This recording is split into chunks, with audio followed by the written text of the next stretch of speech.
Y para eso está una persona más que calificada. Un honor tenerlo con nosotros, a Carlos Fernández Valdovinos, ministro de Economía. Acompáñeme.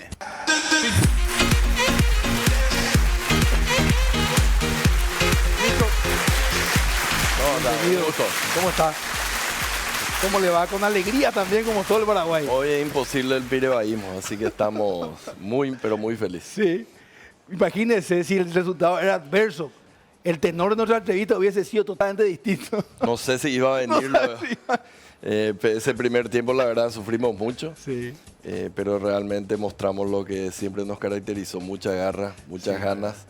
Y realmente un resultado que es homenaje para todos los paraguayos. Nos merecíamos hace mucho tiempo esto. Sí? Estaba diciendo a mi hija que era la primera vez que se iba justamente a la cancha, porque es chiquita ella. Ah, qué bueno. Desde 2010 que no sentíamos algo así. Claro, claro. Hace mucho tiempo, así que así fue. Hablando de eso, solamente como estamos hablando de fútbol, es importante, a veces como que decimos, eso es lo fútbol. Yo que estuve en el rubro del consumo masivo, en el retail, una victoria como esta genera mucho en la economía. Absolutamente. Cambia mucho la perspectiva de la gente. Yo estoy seguro que hoy, cierto, ayer aparte del consumo que hay, hoy uno encara una negociación o una decisión con otro humor, y aunque sea muy difícil de medir, yo creo que sí es fundamental. Es fundamental, te deja trabajar más tranquilo. Si estás en el gobierno, si estás en el sector privado, apura, yo creo, algunas decisiones de consumo, de inversión, y tiene su impacto positivo. Siempre esta cuestión de confianza, ¿verdad? Es algo que medimos mucho.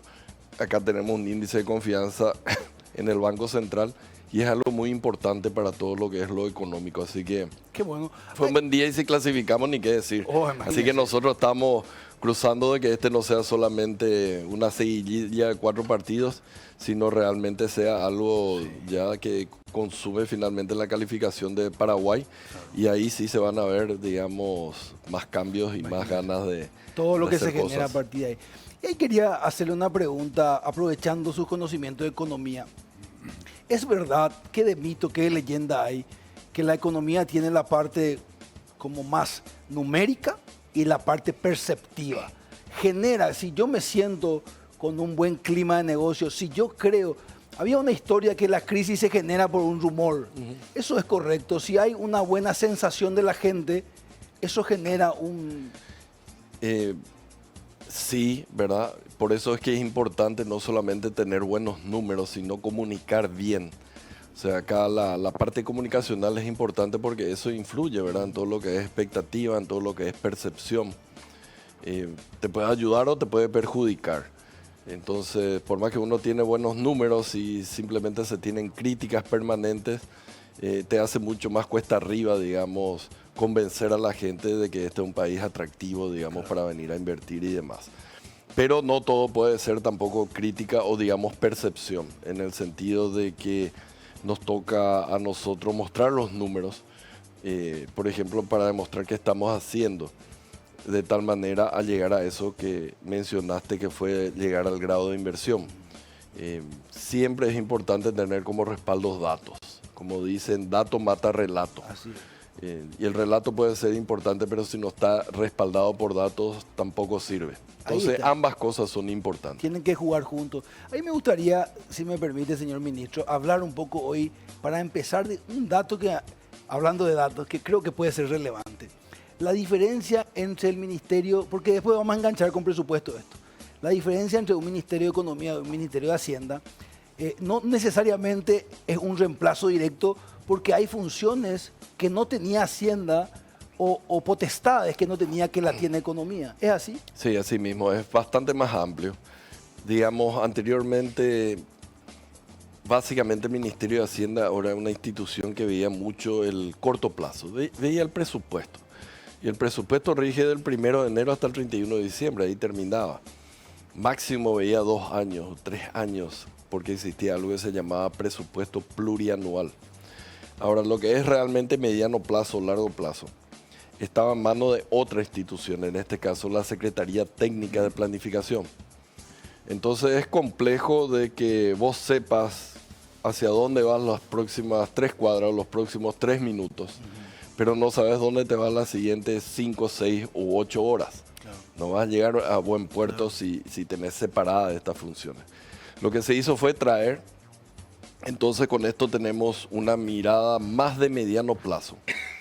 Y con eso podemos coordinar lo que es el largo plazo con el corto plazo. Básicamente la planificación va más allá que simplemente el presupuesto anual de gasto y ya se engancha con lo que son las necesidades del país de mediano y largo plazo.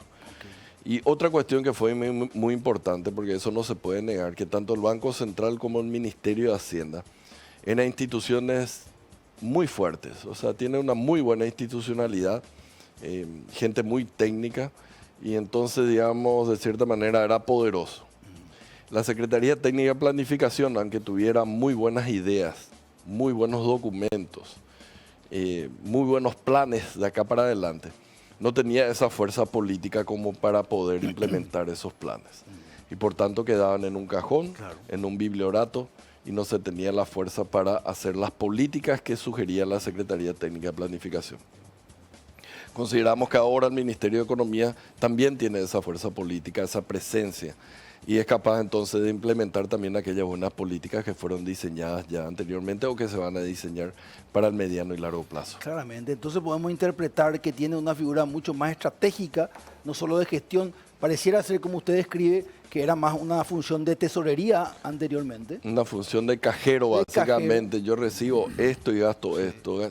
Alguna cuestión podías hacer en términos de voy a asignar estos recursos a B o C, pero asignar a B o C, ¿por qué? Porque te gustaba, porque hay un plan de 5, 7 o 10 años.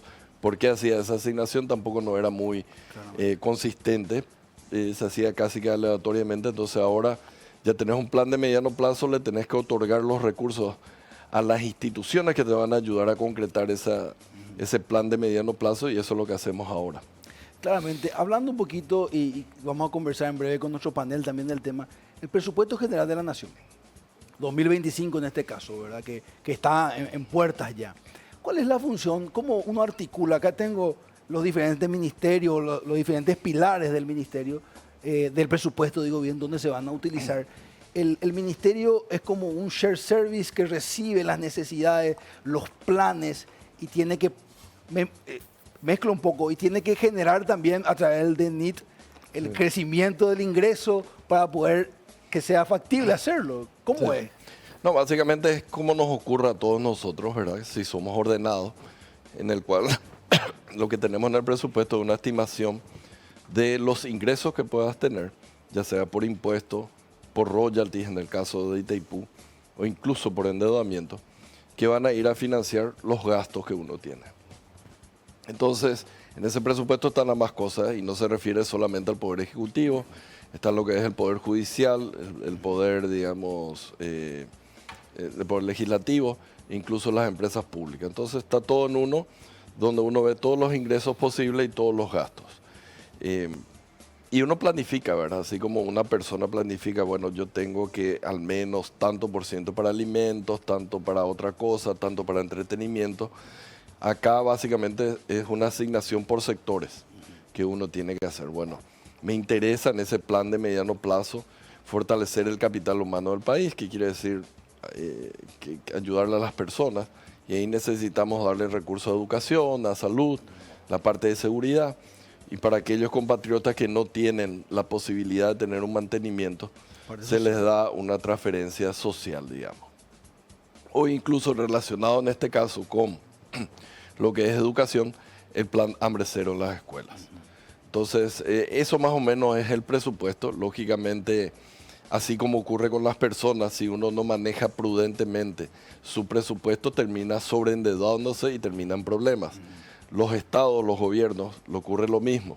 Si uno no tiene, digamos, la disciplina fiscal, que quiere decir no exagerar con los gastos si no se tienen recursos suficientes, terminamos en una crisis de deuda o en caso de que algunos países que recurren al Banco Central para usar la maquinita, imprimir billetes, se termina en una inflación muy elevada. Hay muchos ejemplos de eso acá en la región. Entonces, la virtud de Paraguay durante mucho tiempo ha sido de que todos los años, independientemente de quién esté en el gobierno, se termina aprobando un presupuesto bastante disciplinado, que nos permite, digamos, hacer frente a los gastos que tenemos sin necesidad de sobreendeudarnos ni necesidad de imprimir dinero que cree inflación. Claro, eso es vital. Solamente para no salir del tema, 17.557 millones de dólares, ¿verdad? En dólares puse, en guaraní hasta es difícil decir el número. ¿Contra qué podemos comparar, comparativamente, si le podemos poner algún ratio? No, siempre se usa con relación al PIB, por ejemplo. Okay. Pero ese sería un número macro, digamos, un número grande para ver lo que es el tamaño del Estado. Básicamente 17 no es, debe ser es menos de la mitad de lo que es el PIB en de este año. Sí. Por eso que siempre nosotros hacemos el énfasis de el Estado te puede ayudar en algo, digamos, para hacer crecer la economía, pero no puede ser nunca el motor de crecimiento porque el sector privado es mucho más grande. Claro. Entonces eso es algo que nos ayuda cuando uno hace con relación al PIB. Y lógicamente el tamaño del Estado depende mucho también de tu capacidad de recaudación. Por eso que hablaba, una de las formas de financiar esto es a través de endeudamiento. Pero no podés tener una situación de 0 impuestos y 17.000 millones de endeudamiento porque vamos a reventar. Entonces, ahí también se ve lo mismo, claro, cómo vamos a distribuir o cómo vamos a financiar esto. Y por lo general es marginal la parte de endeudamiento que uno usa para financiar ese presupuesto. Por lo general son recursos genuinos. Ministro, con respecto a eso, Sí, Salim, ministro, adelante. le quería hacer la consulta. Para el presupuesto general de la Nación, ¿está previsto hacer alguna emisión de bonos para todas estas inversiones? Porque son muy importantes las que ha marcado el presidente Peña, ¿verdad? Recordemos que está la reformulación de todo lo que va a ser el transporte urbano, el programa Hambre Cero, que es un programa realmente muy ambicioso, y todo lo que va a ser estos 7 hospitales. O sea, se vienen cosas muy grandes e importantes. ¿Esto también existe la posibilidad de hacer una nueva emisión de bonos? Sí, forma parte. Ahora, toda esa parte, un poco voy a hacer un paso atrás para explicar.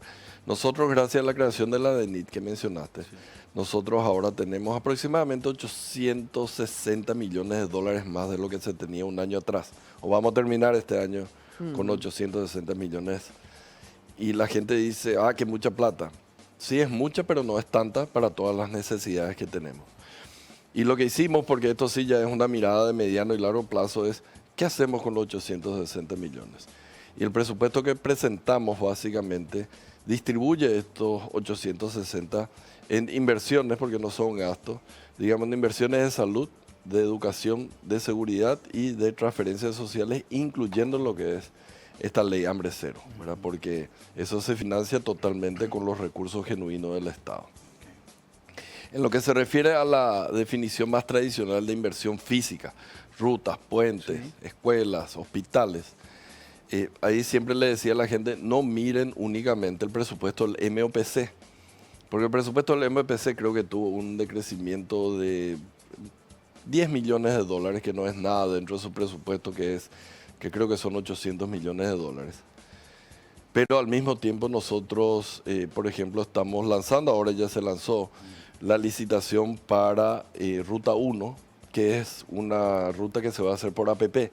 Entonces no está dentro del presupuesto ahora, solamente va a estar el día que finalmente se termine y se use como la Ruta 2. También tenemos algunos proyectos que se llaman llave en mano, en el cual el sector privado hace la obra, consigue financiamiento y después la entrega al gobierno y se paga. Después, aparte del MOPC, tenemos importantes obras que están haciendo, por ejemplo, la ANDE. Porque la ANDE tiene muchos recursos ahora para seguir fortaleciendo la infraestructura eléctrica, de tal manera no tener estos apagones odiosos que tenemos en el verano, o también para seguir usando toda la energía de Itaipú, que es el mejor uso que le podemos dar. Asimismo, tenemos mayores recursos para el MUP, el Ministerio de Vivienda y Urbanismo, porque ellos están ejecutando muy bien en la construcción de casas. Y finalmente tenemos unos recursos que no están en el presupuesto, pero forman parte de lo que vamos a usar para la infraestructura del país, que son los 650 millones de dólares que hemos conseguido de gasto social, entre comillas, después de la negociación con Itaipú. Entonces, si uno mira el conjunto de todo esto, hay muchísimas obras que vamos a ir ejecutando de acá para adelante. Algunas financiadas con presupuesto del MOPC, otro por Itaipú, otro por el sector privado. Y entonces vamos a llegar a este diseño. Justamente por eso es que era importante que sea economía, ya no sea más Hacienda. Claro. Hacienda te iba a mirar solamente el presupuesto. Y acá nosotros tenemos una mirada holística, como se dice, Sí. a través de todo, Integral. para ver realmente cuánto tenemos para fortalecer la infraestructura. Y ya se están haciendo, ¿verdad? Ahora se subió el pliego de bases y condiciones, se van a recibir ofertas hasta el 28 de octubre para estas obras que van a ser fundamentales para el área urbana de Asunción, que es Tapetuyá, ahí en Luque, y después la duplicación de la autopista que va al aeropuerto para que conecte con la ruta que va a Limpio. Entonces son dos obras de mucho impacto para el bienestar de la gente que está en el área metropolitana. Claro. Pero son apenas el inicio de obras que se van a hacer con recursos que están por fuera de lo que es el presupuesto, pero que la gente va a empezar a sentir. Claro. Fundamental esto que Ministro, estamos... Diego. veo que sos muy activo en el Twitter con relación a las MIPYMES. Y sobre las MIPYMES, ¿qué programas se pueden impulsar para seguir fortaleciéndole, además de todo lo que ya mencionaste, para poder favorecer a lo que es el presupuesto general de gasto de la nación? Pero desde el Estado paraguayo, ¿cuánto se acompaña o se va a acompañar el próximo año a las MIPYMES? Ahí quiero expresar primero la importancia de lo que son las MIPYMES, ¿verdad? Ellos son los grandes creadores de empleo acá en el país. Y a pesar de ser grandes creadores, por lo general, como son muy chicos y a veces no están organizados, entonces terminan perdidos dentro de la masa, digamos, porque tienen mucha más fuerza, digamos, una asociación rural del Paraguay o una empresa gigante. Y estas son muy importantes, principalmente, como dije, en términos de generación de empleo. Aunque tal vez en términos de generación de Producto Interno Bruto no sean tanto, pero son importantes. Nosotros estuvimos trabajando con el Ministerio de Industria y Comercio y justamente en el día de las MIPYMES que se había hecho en el puerto de Asunción, Sí. nosotros habíamos lanzado un producto, no uno, sino varios productos financieros, porque uno de los grandes problemas que tienen las MIPYMES justamente es la falta de acceso al crédito o, en todo caso, el acceso al crédito en condiciones casi usurarias. Sí. Entonces, lo que se necesitaba era de que el Estado le dé la posibilidad a muchas de estas empresas que son buenas pagadoras que tengan líneas de acceso a algunos créditos que sean financieramente viables para ellas. Y lo hicimos a través del Banco Nacional de Fomento. Yo estuve preguntando y en menos de un mes, porque hace un mes creo que lanzamos esto, ya tenía más de 500 nuevos créditos para las MIPYMES, ¿verdad? Y estos créditos se pueden ir para capital operativo, se pueden ir para las inversiones o incluso se pueden utilizar para compra de deuda, que es algo muy importante, porque con eso, si la MIPYME está en un banco o en un agente financiero que le cobra 26, 30, 35%, puede pedir recursos al BNF, paga, y creo que esta, que es la línea más cara, está alrededor del 10,5, 11% por año. O sea, ¿te Lo cual es imaginas? muy bueno, ministro. Claro, o sea, Sí. ojalá nosotros, cualquiera de nosotros tuviéramos un acceso Claro. al 11%, es una tasa muy baja, Sí. muy competitiva y creo que le va a ayudar muchísimo. Así que le insto a aquellos que están viendo el programa, ¿verdad?, que se informen y vean las posibilidades de acceder a estas líneas de créditos especiales que tiene el BNF. Pero adicionalmente a esto, también se está presentando, o ya se presentó en el Parlamento, un proyecto de ley para las MIPYMES que va a flexibilizar algunas condiciones y le va a hacer mucho más competitiva. Entonces, dentro de esa visión que se tiene de que las MIPYMES son importantes, tenemos esta línea de crédito y al mismo tiempo una ley específica para la MIPYME que le va a ayudar a ser mucho más competitiva. Sobre el tema de las MIPYMES nada más, Aline, si me Sí, permitís. claro que sí. En otros países se ha visto que a las MIPYMES se le da un tratamiento diferente, porque ¿qué es lo que pasa, ministro? Muchas veces uno se postula, ¿verdad?, como MIPYME para ser proveedor de alguna, no sé, una empresa multinacional o una empresa más corporativizada, y los plazos en lo que les pagan terminan matando, ¿verdad? O sea, yo conozco gente que paga 180 días, entonces, ¿cómo puede hacer ser una empresa chiquitita para poder aguantar, no tiene cómo hacerlo. Sí, Y más así mismo. todavía con esto que usted decía, el acceso al crédito, que muchas de las MIPYMES lo que hacían, ¿verdad? Sin tener este programa de fortalecimiento financiero, es ir a tomar créditos de consumo a un 24% y es inviable. ¿Eso también usted cree que podría ser acá? Porque en otros países dicen, no se le puede pagar más de 60 días a una MIPYME o más de 30 días. ¿Es viable hacer algo así acá Bueno, también? por parte del Estado lo que estamos tratando de hacer, justamente por eso es importante arreglar las cuentas del Estado de tal manera, no solamente a MIPYME, sino a cualquier otro proveedor. No puede ser que el Estado termine demorando 6 meses, 9 meses, un año, ¿verdad?, para el pago de cualquier tipo de deuda, y eso lo pone en una situación poco competitiva.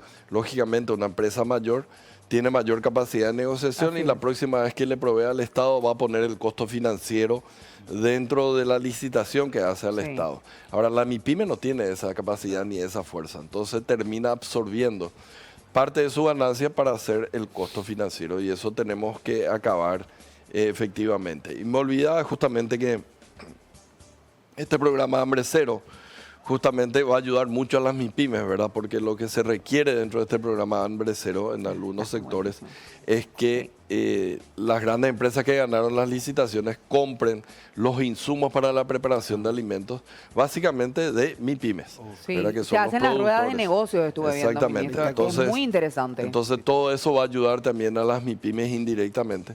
Si bien Ministro. es un programa de alimentación para las escuelas, termina fortaleciendo las MIPYMES, principalmente las del interior. Ministro, una por lo menos última de mi parte. ¿El Fondo Monetario Internacional para el próximo año se estaría solicitando algún crédito? ¿Acompañaría esa sugerencia el Ministerio de Economía? Y de darse, ¿cuál sería la finalidad? Mira, el endeudamiento o la solicitud, las necesidades de crédito básicamente vienen por algo que es una situación de déficit fiscal. Entonces esa es la manera de calzar presupuesto. Ayer justamente estuve en el Parlamento y explicaba de que nosotros seguimos esa máxima de no poner todos los huevos en una sola canasta. ¿Qué quiere decir eso? Bueno, yo tengo una necesidad de financiamiento y no me quiero ir a un solo banco. Yo me quiero ir a banco A, B, C, D, E, F. Para el Estado eso significa emitir bonos o pedirle prestado a una multilateral, que puede ser el BID, el Banco Mundial, la CAF, el Fondo Monetario, algún fondo de la OPEP, que son los petroleros, emitir bonos acá adentro. Entonces diversificamos la fuente de financiamientos dirigido a calzar el presupuesto, ¿verdad?, que tiene un déficit. Y nosotros estuvimos trabajando muy de cerca con dos instituciones dentro de la visión de mediano plazo que tenemos nosotros. ¿Cuál es la visión de mediano plazo? Eso que más o menos se ve ahí en la foto, si bien resalta mucho los edificios, como es una foto de arriba. La foto del fondo la de foto del nuestro fondo ahí. panel. Sí, ahí vos te podés dar cuenta la cantidad de árboles que hay. Sí. Paraguay, Asunción, es un país verde, es una ciudad verde. Y la gente de afuera se da cuenta de eso. Tal vez nosotros sí vemos mucha contaminación de los ómnibus y demás, pero realmente Paraguay en sí es un país verde. De hecho, tiene 40% de la superficie cubierta con bosque nativo. No existe país en el mundo que tenga tanto. Y empezamos nosotros a promocionar al Paraguay verde, ¿verdad? El Paraguay que tiene eso, que tiene, digamos, el 100% de la electricidad generada de manera limpia y renovable, de que tiene las condiciones para empezar a producir combustibles alternativos, llámese biodiesel, alcohol, llámese hidrógeno verde. Entonces hay una serie de cuestiones que nosotros empezamos a posicionar a Paraguay, porque nos ganaba 6-0 nacía Uruguay en términos de posicionamiento con todo lo verde. Y todo lo verde no quiere decir una ideología de izquierda ni nada, porque Sí. podrás saber, yo precisamente no soy de izquierda, viniendo de Chicago, entonces me siento luego cómodo hablando de esto. Y empezamos a hablar del Paraguay verde, y los multilaterales se mostraron muy, pero muy interesados en esta nueva visión de Paraguay. Y ahí entonces ellos justo estaban lanzando dos nuevos productos, que relacionados con lo verde. El BID lanzaba un producto que se llama BID Clima, que es un financiamiento subsidiado, y el Fondo Monetario estaba mandando este Fondo de Estabilidad y Resiliencia, que se llama, también subsidiado. En el caso del Fondo Monetario Internacional, presentamos, ayer estuvimos defendiendo, Este financiamiento que es a 20 años de plazo, tiene 11 años de gracia, o sea, no tenés que pagar nada, 11 años. Y la tasa de interés es 3%. ¿Quién no va a tomar eso? Qué ¿Verdad? Para hacer lo que tenemos que hacer. 3%. 3%. Y te dan encima financiamiento. En el caso del BID, tenemos un proyecto para la recuperación del lago de Pacaraí, creo que es un ícono de Paraguay. Totalmente. Y entonces son 2 financiamientos, llamados financiamientos verdes, que no tienen nada de ideológico, pero que nos ayudan a alcanzar el presupuesto y coinciden con nuestra visión de Paraguay verde. Entonces, al fondo le estamos pidiendo justamente ese préstamo por 400 millones de dólares y es igual que cualquier otro financiamiento para calzar el presupuesto, pero primero, en mejores condiciones financieras, por eso que te dije. Por la gracia. Y segundo, nosotros podemos salir ahora a hacer algo que hace muy bien Uruguay. Somos un país verde, nosotros protegemos el medio ambiente, producimos de manera sostenible y quedamos súper bien con toda la comunidad internacional. ¿Y por qué no hacer el marketing también a través de estos productos financieros? Esa es la visión que estamos teniendo y por eso estamos con el Fondo Monetario Internacional. Me encanta eso. Yo lo escuché a usted hablar en un fluido inglés, por cierto. A mí me parece un motivo de orgullo como paraguayo en una entrevista en la CNN, donde hablaba de justamente la energía verde, ¿verdad? Bueno, como para cierre, el presupuesto general de la Nación creo que es algo fundamental. En declaraciones suyas decía que después del grado de inversión, lo más importante ahora es la aprobación del presupuesto general de la Nación. A mí me llena de esperanza porque siento, y creo que es así, que los grandes administradores, los grandes técnicos se están fusionando. A usted se lo escucha muy conciliador siempre, con la función política también, y valoriza mucho la clase política para... Escuché una declaración, me gustaría que nos cuente de eso, porque tenés que tener el cómo. Usted decía, Sí. el qué le leí en una declaración, el qué casi todo el mundo sabe lo que hay que hacer. Ahora el cómo necesitas justamente de la clase política para que sea viable hacer eso. No, así mismo, era algo que yo le decía a mis alumnos cuando enseñaba en Chicago justamente. Era, por lo general uno sabe qué tiene que hacer. Uno sabe, bueno, vamos a cortar el déficit y vamos a evitar que el Banco Central le financie al Estado o necesitamos mejorar, digamos, algunas cuestiones estructurales y necesitamos hacer esa reforma. Ahora, ¿cómo llegar? Yo creo que ahí está la gran virtud de los hacedores de política. Y hay diferentes grados de hacedores de política. Están aquellos que les encanta chocar y están aquellos que, bueno, cada uno tiene su rol que hacer, ¿verdad? Dentro de la economía, el Banco Central tiene su rol que hacer, el Ministerio de Economía tiene su rol que hacer, y dentro de la sociedad, nosotros como organismos más técnicos tenemos nuestro rol que hacer, pero los que tienen los votos son justamente la clase política.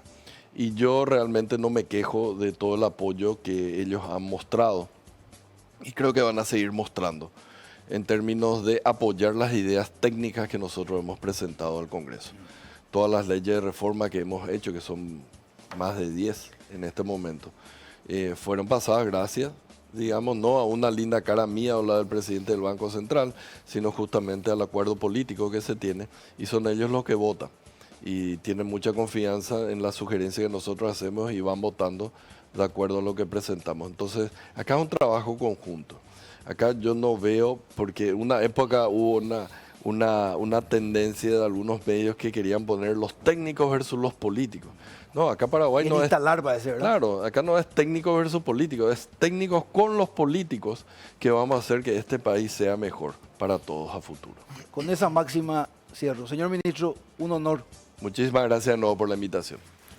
Un privilegio realmente hablar con el señor ministro de Economía, Carlos Fernández Baldovín.